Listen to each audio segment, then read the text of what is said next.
Hello friends, welcome to my channel crack your competition with Anjali. Friends, आज की इस video में हम लोग 3 जनवरी 2022 का ऑनलाइन एग्ज़ाम का पेपर सेकंड का हिंदी का पेपर सॉल्व करेंगे। तो चलिए फ्रेंड्स, वीडियो को शुरू करते हैं।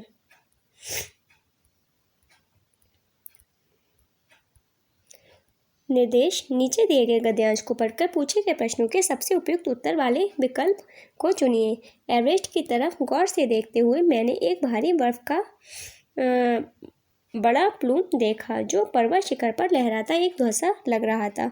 मुझे बताया गया कि यह दृश्य शिखर की ऊपरी सतह के आसपास 150 किलोमीटर तथा इससे भी अधिक की गति से हवा चलने के कारण बनता था, क्योंकि तेज हवा से सूखा बर्फ पर्वत पर उड़ता रहता था। बर्फ का यह ध्वज 10 किलोमीटर या इससे भी लंबा हो सकता था। शिखर पर जाने वाले प्रत्येक व्यक्ति को दक्षिण पूर्वी पहाड़ी पर इन तूफानों को झेलना पड़ता था, विशेषकर खराब मौसम में। यह मुझे डराने के लिए काफ़ी था। फिर भी मैं एवरेस्ट के प्रति विचित्र रूप से आकर्षित थी और इसकी कठिनतम चुनौतियों का सामना करना चाहती थी। जब हम 26 मार्च को पेरिस पहुँचे, हमें हिमस्खलन के कारण एक शेरपा कुली की मृत्यु का दुखद समाचार मिला। खुम्बू हिमशिखर पर जाने वाले अभियान दल के रास्ते के बाईं तरफ सीधी पहाड़ी के धंसकने से लोहसे की ओर एक बहुत बड़ी बर्फ की चट्टान नीचे खिसक आई थी। 16 शेरपा कुलियों के दिल में से एक की मृत्यु हो गई और 4 घायल हो गए थे। इस समाचार के कारण अभियान दल के सदस्यों के चेहरों पर छाए अवसाद को देखकर हमारे नेता कर्नल खुल्लर ने स्पष्ट किया कि एवरेस्ट जैसे महान अभियान में खतरों को और कभी कभी तो मृत्यु को भी व्यक्ति को सहज भाव से स्वीकार करना चाहिए। फ्रेंड्स, ये था हमारा एक पैराग्राफ था हिंदी का गद्यांश का। चलिए हम इस गद्यांश से रिलेटेड जो भी क्वेश्चंस हैं इसमें 91 नंबर को पढ़ते हैं। पहला क्वेश्चन है आपका 91 नंबर का। गद्यांश के आधार पर कहा जा सकता है कि एवरेस्ट पर चढ़ाई करना डैश है। समस्या विकट, सरल या दुर्गम। तो इसका राइट आंसर हो जाएगा ऑप्शन नंबर 2, विकट हो जाएगा। गद्यांश के आधार पर कहा सकता है कि एवरेस्ट पर चढ़ाई करना क्या है, विकट है। विकट नहीं होगा फ्रेंड्स, यहाँ पे दुर्गम हो जाएगा। ऑप्शन नंबर 4 आपका सही हो जाएगा। इसमें आंसर में आपका आंसर गलत दिया हुआ है। ऑप्शन नंबर 4 इसका सही आंसर हो जाएगा। नेक्स्ट क्वेश्चन है आपका अवसाद का विलोम है उत्साह, विषाद, प्रसन्नता, बेचैनी। तो इसका राइट आंसर हो जाएगा ऑप्शन नंबर 3, प्रसन्नता। अवसाद का जो विलोम होगा वो हो जाएगा प्रसन्नता। नेक्स्ट क्वेश्चन है हमारा 93 नंबर क्वेश्चन। पर्वत शिखर पर बर्फ के प्लूम बनने का मुख्य कारण क्या था? तो इसका जो राइट आंसर हो जाएगा वो हो जाएगा ऑप्शन नंबर 2, अत्यधिक तीव्र हवाओं का चलना। पर्वत शिखर पर बर्फ के प्लूम बनने का मुख्य कारण था अत्यधिक तीव्र हवाओं का चलना। नेक्स्ट क्वेश्चन है क्वेश्चन नंबर 94।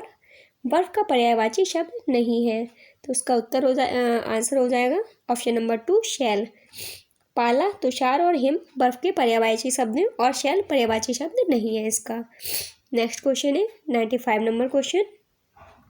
कर्नल खुल्लर के अनुसार एवरेस्ट पर चढ़ाई करने के दौरान पर्याप्त मात्रा में ऑक्सीजन लेनी चाहिए। मृत्यु हो जाना एक सामान्य बात है। एक दूसरे का हाथ पकड़कर चलाना चाहिए। खतरों से बचकर चलना चाहिए। तो इसका जो राइट आंसर हो जाएगा फ्रेंड्स वो हो जाएगा ऑप्शन नंबर 2, मृत्यु हो जाना एक सामान्य बात है। कर्नल खुल्लर के अनुसार एवरेस्ट पर चढ़ाई करने के दौरान मृत्यु हो जाना एक सामान्य बात है। नेक्स्ट क्वेश्चन है क्वेश्चन नंबर 96। खराब मौसम में किस चुनौती का सामना करना पड़ता था?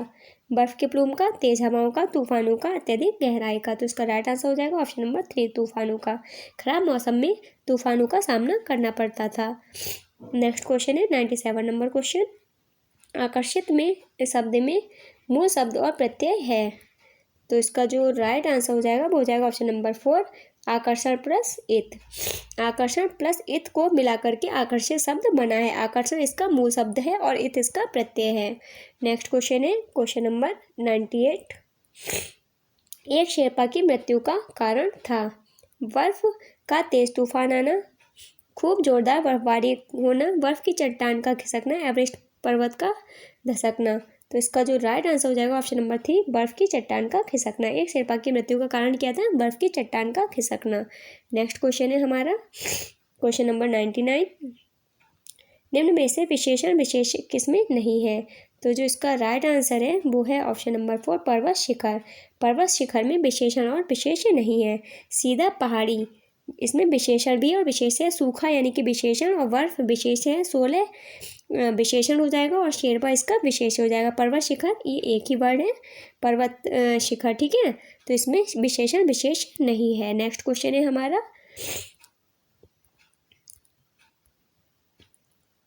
फ्रेंड्स, नेक्स्ट क्वेश्चन हमारा बाद में आएगा, पहले हमें इस पद्यांश को पढ़ना पड़ेगा।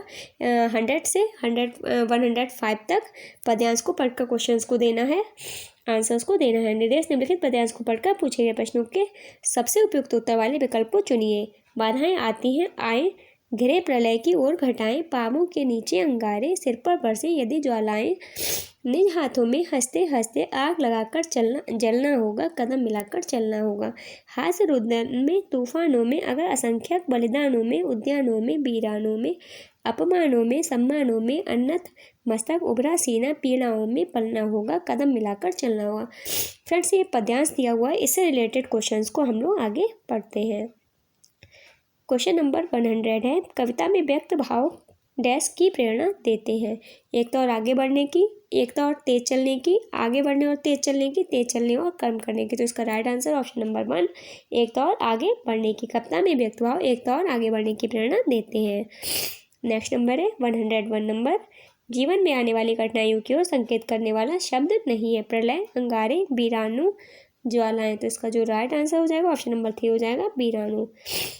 कठिनाइयों की ओर संकेत करने वाला शब्द कौन सा नहीं है? वीराणु। नेक्स्ट क्वेश्चन है क्वेश्चन नंबर 102, कविता में आई पंक्ति पीड़ाओं में पलना होगा का भाव किसकी ओर संकेत करता है?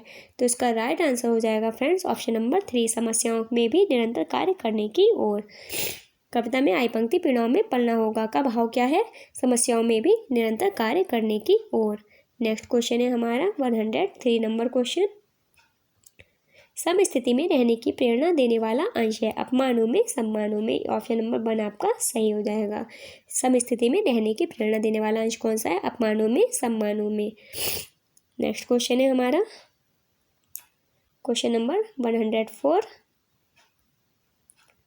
पद्यांश के आधार पर कहा जा सकता है कि कठिनाइयाँ जीवन का हिस्सा हैं, फिर भी सोच समझ कर निर्णय लेना होगा, उन्हें अनदेखा करना उचित होगा, मिलकर दुख दूर करने होंगे, मिलकर काम करना होगा। तो इसका राइट आंसर ऑप्शन नंबर 4 हो जाएगा, मिलकर काम करना होगा। कठिनाइयाँ जीवन का हिस्सा है, फिर भी मिलकर काम करना होगा। नेक्स्ट क्वेश्चन है 105 नंबर क्वेश्चन, ज्वालाएं से तात्पर्य है अंगारे, विपत्तियाँ, बुराइयाँ, रुदन। तो इसका राइट आंसर हो जाएगा ऑप्शन नंबर 2 विपत्तियाँ। ज्वालाएं से क्या अभिप्राय है? विपत्तियाँ।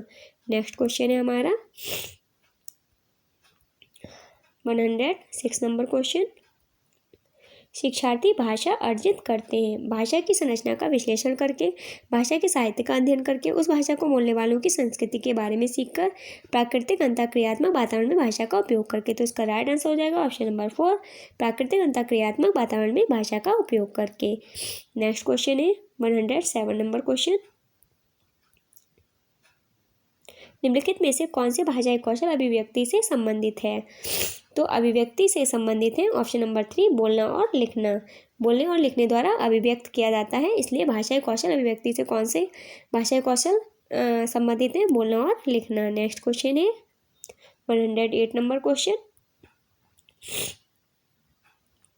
यदि कोई विद्यार्थी निम्नलिखित कार्य करने में असमर्थ है तो किस विकलांगता से पीड़ित होने की संभावना है? पाठ्य सामग्री से अर्थग्रहण, सारांशीकरण, अपेक्षित गति दर से पढ़ना, ऊपर की ओर गहरे अर्थ का विश्लेषण, लेखन वैकल्य, क्रिया वैकल्य, गणन वैकल्य या पठन वैकल्य। तो जो इसका राइट आंसर हो जाएगा वो हो जाएगा ऑप्शन नंबर 4 पठन वैकल्य। नेक्स्ट क्वेश्चन है क्वेश्चन नंबर 109,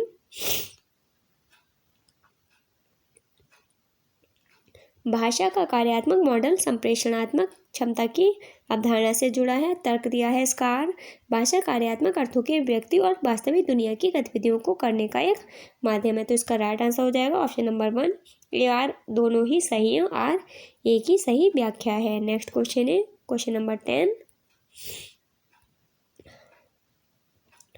निम्नलिखित में से कौन सी एक विषय उन्मुख लेखन शैली है जो किसी मुद्दे विषय पर प्रकाश डालने का प्रयास करती है?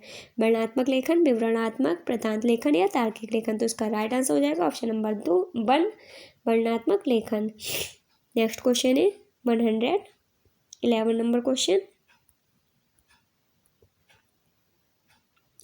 इनमें से किसे भाषा शिक्षण परंपरा के अंतर्गत मानवतावादी दृष्टिकोण के उदाहरण के रूप में उद्धृत किया गया है? कुल भौतिक प्रतिक्रिया, मौन तरीका, प्राकृतिक उपागम या सामुदायिक भाषा अधिगम? तो इसका राइट आंसर हो जाएगा ऑप्शन नंबर 4 सामुदायिक भाषा अधिगम। नेक्स्ट क्वेश्चन है 112 नंबर क्वेश्चन। विद्यार्थियों के काम के उद्देश्यपूर्ण संग्रह जो एक और अधिक क्षेत्रों में विद्यार्थियों के प्रयासों, प्रगति और उपलब्धि को प्रदर्शित करता है क्या कहलाता है? उपाख्यानात्मक रिकॉर्ड, पोर्टफोलियो, रूब्रिक, परियोजना? तो इसका राइट आंसर हो जाएगा option number 2 portfolio. Next question है क्वेश्चन नंबर 13। भाषा कक्षा के लिए गतिविधियां तैयार करते समय एक शिक्षक को निम्नलिखित में से किस पर विचार करना चाहिए? ए, गतिविधियां जिनमें सार्थक अंतःक्रिया शामिल है। बी, गतिविधियां जो वास्तविक दुनिया के कार्यों में मिलती जुलती हैं। तो इसका राइट आंसर हो जाएगा ऑप्शन नंबर 3 ए, बी दोनों सही हैं। नेक्स्ट क्वेश्चन है क्वेश्चन नंबर 114। राष्ट्रीय शिक्षा नीति निम्नलिखित में से किसके अध्ययन की अनुशंसा करती है? मातृभाषा, आधुनिक भारतीय भाषाओं, शास्त्रीय भाषाओं, विदेशी भाषाओं की मातृभाषा अथवा घर की भाषा, आधुनिक भारतीय भाषाओं, संस्कृत, शास्त्रीय भाषाओं, विदेशी भाषाओं की मातृभाषा अथवा घर की भाषा, आधुनिक भारतीय भाषाओं, संस्कृत, विदेशी भाषाओं की मातृभाषा, अंग्रेजी, आधुनिक भारतीय भाषाओं, संस्कृत, शास्त्रीय भाषाओं की? तो इसका राइट आंसर हो जाएगा ऑप्शन नंबर 2।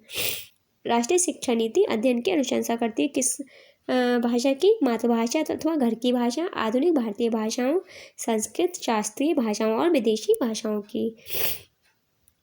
नेक्स्ट क्वेश्चन है हमारा 115 नंबर क्वेश्चन।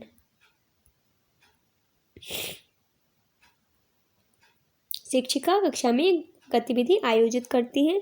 विद्यार्थियों को गोल घेरे में बैठने के लिए कहा जाता है। वह कहानी शुरू करती है। एक बार राजस्थान के छोटे से शहर में एक बहादुर लड़की थी, उसका नाम रिया था। गोल दायरे में बैठे प्रत्येक विद्यार्थी से एक एक कर सार्थक वाक्य बोलकर कहानी पूरा करने के लिए कहा जाता है। यह गतिविधि किसका उदाहरण है?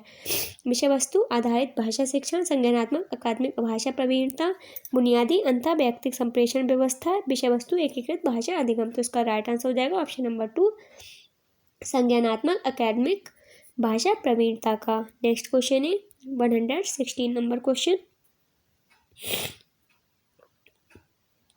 कुल भौतिक प्रतिक्रिया TPR किन विद्यार्थियों के लिए अधिक उपयोगी है? क्रिया करके सीखने वाले, श्रवण द्वारा सीखने वाले, पठन द्वारा सीखने वाले, चित्र द्वारा देखकर सीखने वाले? तो इसका राइट आंसर ऑप्शन नंबर 1 हो जाएगा। क्रिया करके सीखने वाले विद्यार्थियों के लिए अधिक उपयोगी है। नेक्स्ट क्वेश्चन है 117 नंबर क्वेश्चन। संविधान की 8वीं अनुसूची में कौन सी भाषा सम्मिलित नहीं है? नेपाली, कोंकणी, मणिपुरी या राजस्थानी? तो इसका राइट आंसर हो जाएगा ऑप्शन नंबर 4 राजस्थानी। संविधान की 8वीं अनुसूची में कौन सी भाषा सम्मिलित नहीं है? राजस्थानी, नेपाली, कोंकणी और मणिपुरी, ये तीनों ही भाषाएं 8वीं अनुसूची में शामिल हैं। नेक्स्ट क्वेश्चन है क्वेश्चन नंबर 118। यदि कोई व्यक्ति स्वर, शब्दांश, शब्द, वाक्यांश और वाक्यों की पहचान कर रहा है और फिर स्वर और संदर्भ का उपयोग कर रहा है तो यह एक उदाहरण है टॉप डाउन प्रोसेसिंग का, बॉटम अप प्रोसेसिंग का, अनुमानित डिकोडिंग का, एकीकृत डिकोडिंग का? तो इसका राइट आंसर है option number 2 bottom up processing का। नेक्स्ट क्वेश्चन है 119 नंबर क्वेश्चन। एक बालिका भारत से अमेरिका गई तथा उसे सभी विषय वहाँ की भाषा में पढ़ाए गए। शिक्षण कि इस प्रक्रिया को क्या कहते हैं? निमज्जन, द्विभाषावाद, बहुभाषावाद, एकल भाषावाद? तो इसका राइट आंसर हो जाएगा ऑप्शन नंबर 1 निमज्जन। एक बालिका भारत से अमेरिका गई तथा उसे सभी विषय वहाँ की भाषा में पढ़ाए गए। शिक्षण की इस प्रक्रिया को कहा जाता है निमज्जन। नेक्स्ट क्वेश्चन है क्वेश्चन नंबर 120। संदर्भ विषयों जैसे विज्ञान, गणित, सामाजिक विज्ञान सामाजिक ज्ञान में विचारों, संकल्पनाओं तथा अर्थों को बताने के लिए भाषा का वैज्ञानिक उपयोग है। भाषा शिक्षक विषय के सहयोग से भाषा शिक्षण के लिए भाषा के इस पहलू को प्रयोग करने की कोशिश करता है तो इसे क्या कहा जाता है? रजिस्टर आधारित भाषा शिक्षण, संदर्भ के द्वारा भाषा, भाषा के द्वारा संदर्भ, संदर्भ समूची भाषा में है। तो इसका राइट आंसर हो जाएगा ऑप्शन नंबर 1 क्लस्टर आधारित भाषा शिक्षण। फ्रेंड्स, 3 जनवरी 2022 का सेकंड पेपर का हिंदी का पेपर सॉल्व हो चुका है। आपको वीडियो कैसी लगी प्लीज़ कमेंट बॉक्स में ज़रूर बताइएगा। यदि आपको वीडियो पसंद आई हो तो प्लीज़ वीडियो को लाइक एंड शेयर ज़रूर कीजिए। यदि आप चैनल पर नए हैं तो चैनल को सब्सक्राइब करके बेल आइकन को प्रेस कर लीजिए, ताकि मैं जब भी कोई भी वीडियो अपलोड करूँ तो उसका नोटिफिकेशन आपको सबसे पहले मिल सके। चलिए फ्रेंड्स, मिलते हैं नेक्स्ट वीडियो में, तब तक के लिए बाय बाय, टेक केयर।